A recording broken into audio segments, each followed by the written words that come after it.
You're not imagining it. When a dog leans into you, your whole body exhales. It feels like being chosen. Meanwhile, the cat stares, and you wonder if you're roommates. That contrast isn't just personality, it's psychology. Dogs didn't become man's best friend by accident. Your brain rewards the exact behaviors dogs evolved to show: eye contact, following, seeking reassurance. It hits the same attachment circuitry that bonds parents to infants.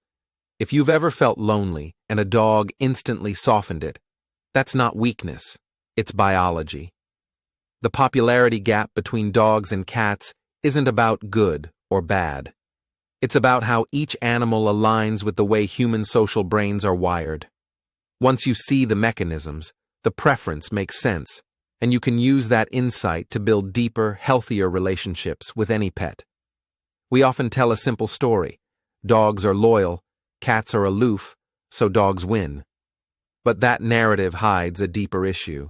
Humans crave cues that signal social safety. In a noisy, fast life, you want clear feedback that you're accepted.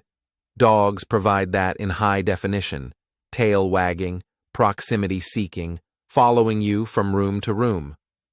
Cats are subtler, and subtlety is easy to misread when you're stressed.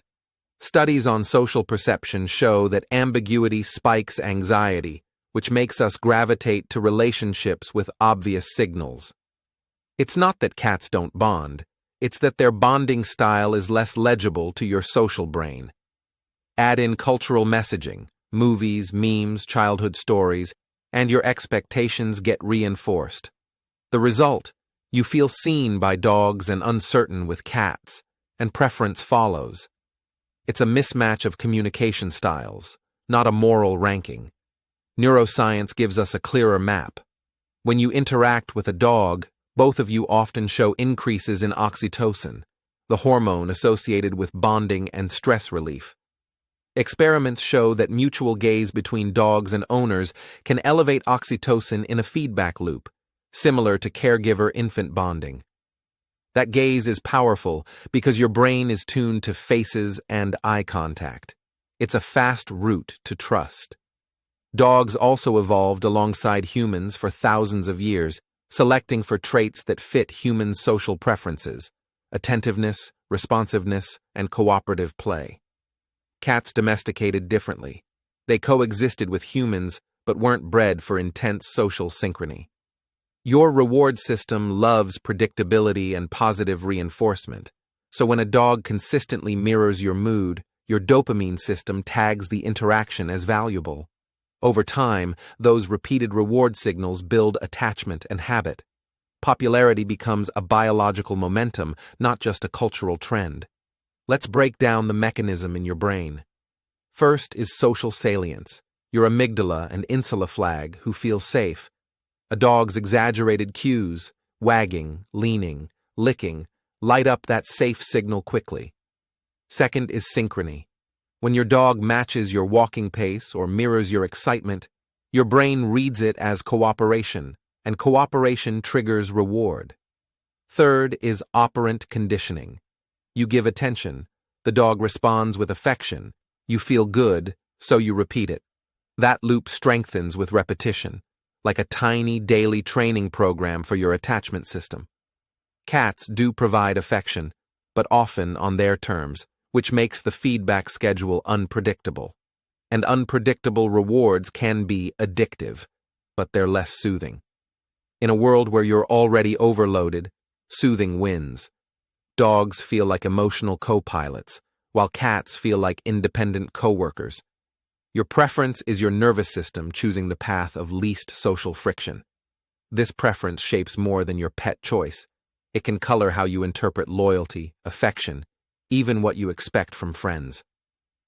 If your nervous system associates love with constant feedback, you might undervalue quieter kinds of care. That's why some people say, "Cats just don't like me," when the real issue is a mismatch in signals. The upside is that dogs can be powerful stress regulators. Studies show that petting a dog lowers cortisol and blood pressure, especially after social stress. That makes dogs popular in therapy programs, hospitals, and schools. But the downside is, you may outsource emotional regulation to your pet, which can mask your own unmet needs. It's okay to love that comfort. Just notice the pattern. Understanding the psychology doesn't make the bond less real. It makes it more skillful. You can appreciate a dog's soothing feedback while also training your brain to read subtler cues, whether from a cat or a human. So how do you use this insight? First, lean into what dogs do well. Create consistent rituals. A morning walk or a 5-minute play session builds predictable rewards for both of you. Second, practice reading low-volume signals. With cats, that means slow blinks, tail posture, and proximity without demand. You're training your social brain to tolerate subtlety, which helps in human relationships too. Third, diversify your regulation tools. If a dog is your only stress reset, you'll feel lost when they're not around. Try breath work, short outdoor walks, or a quick body scan so your nervous system has backup options. Finally, notice the belief shift. You're not needy for wanting clear affection. You're wired for safety. Dogs give you that fast. Cats offer it quieter. Both can be meaningful. When you respect the mechanism, you become a better partner to any animal, and a calmer, more flexible human.